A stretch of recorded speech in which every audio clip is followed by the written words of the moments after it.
जयंती पर आज अपन इकट्ठा हुए हैं और इस जयंती के अवसर पर इनको युवा दिवस के रूप में मनाया जाता है। जब 12 जनवरी 1863 को स्वामी विवेकानंद का जन्म कलकत्ता में हुआ था। कहाँ हुआ था? कलकत्ता में। इनका बचपन का नाम था नरेंद्र नाथ दत्त। पिताजी का नाम था विश्वनाथ, माताजी का नाम था भुवनेश्वरी। पिताजी बहुत ही बड़े कलकत्ता उच्च न्यायालय के ये वकील थे।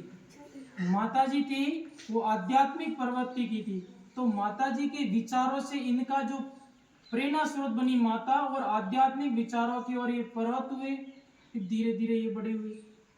सबसे बड़ी बात है कि इनकी जयंती को अपन युवा दिवस के रूप में मनाते हैं। इन्होंने युवाओं पर ज्यादा फोकस दिया कि हमारे देश में युवा आगे आने चाहिए, युवा आगे आए, बढ़े और पढ़ करके हमारे देश का नाम रोशन करें। इसके बाद में स्वामी विवेकानंद जी, एक बार की बात है, 1893 में, सितंबर 1893 में अमेरिका गए। जब अमेरिका गए तो उस समय पर इनके पास धन दौलत पैसे नहीं थे, तो खिचड़ी के महाराजा ने उनको थोड़ी बहुत आर्थिक सहायता दी। तब वो अमेरिका गए। वहां पर इनको 2 मिनट का समय दिया गया बोलने के लिए विश्व धर्म संसद में। सर्वधर्म पर, भारत की आध्यात्मिकता पर, संस्कृति पर बोलना था। लेकिन उनका पहला वाक्य निकला, मेरे अमेरिकी भाइयों और बहनों, जैसे बोलते हैं ना नरेंद्र मोदी कि हमारे देश के भाइयों और बहनों, तो पहला वाक्य ये निकला कि अमेरिकी भाइयों और बहनों। और इस वाक्य से पूरी धर्म जितने भी लोग बैठे थे बहुत उत्साहित हुए, इनकी हर बात को सुनने लगे और इतना ध्यान से सुना कि ये संसार में इनका नाम अमर हो गया, प्रिय हो गए। सब बात सोचने लगे। धर्म संसद पूरी हो गई, फिर बाहर आ गए। फिर विदेशी एक महिला मिली, इनके बारे में कहानी है कि विदेशी महिला मिली। विदेशी महिला ने कहा मैं आपसे शादी करना चाहता हूँ। तो इन्होंने कहा कि मैं तो भाई आध्यात्मिक हूँ, मैं सन्यासी हूँ, सन्यासी हमारे यहाँ भारत में शादी नहीं करते। तो वो महिला बोली मैं आपके जैसा मेरा तेजस्वी पुत्र चाहिए, तो मैं ही आपका बेटा बन जाऊं। इतने ये महान उदार विचारों वाले व्यक्ति थे कि मेरे को आप बेटा मान लो और मैं आपको, अमेरिका में इन्होंने वेदांत का प्रसार किया। ऐसे महान आदर्श थे ये स्वामी विवेकानंद। इसके बाद ये भारत आए। यहाँ पर इन्होंने कलकत्ता में इनके स्वामी रामकृष्ण परमहंस एक संस्थान की स्थापना की। गुरुजी का नाम ही था रामकृष्ण परमहंस, तो उनके नाम पर उन्होंने वहां एक आश्रम की स्थापना की। वेदांत का, आध्यात्मिक का, दर्शन का इन्होंने खूब प्रसार किया। धीरे धीरे इनका नाम, फिर दोबारा अमेरिका में गए। 1900 में दोबारा वापस अमेरिका में गए। 1 वर्ष तक अमेरिका में रहे, वेदांत का खूब प्रसार किया, भारतीय संस्कृति का, आध्यात्मिकता का प्रसार किया। फिर 1901 में वापस ये भारत आए। उस समय सबसे बड़ी समस्या ये हो गई कि इनकी शरीर है वो अस्वस्थ रहने लगे, स्वस्थ नहीं रहने लगे, इनकी थोड़ी बीमारी हो गई।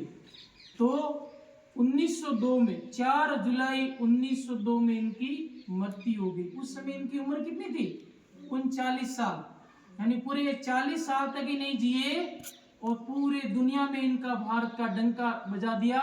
आध्यात्मिकता में, भारतीय संस्कृति में, भारत के दर्शन में, भारत के वेदों का इतना ज्ञान प्रसार किया कि पूरी दुनिया इनकी एक हो गई कि दोबारा ऐसे महान आदर्श पुरुष हमारे देश में उत्पन्न हुए। और सबसे बेटे कहा उठो, लक्ष्य की प्राप्ति करो। जब तक आपको मंजिल नहीं मिले आगे बढ़ते रहना है, लक्ष्य प्राप्त करते रहना है। ऐसे इनके महान विचार थे।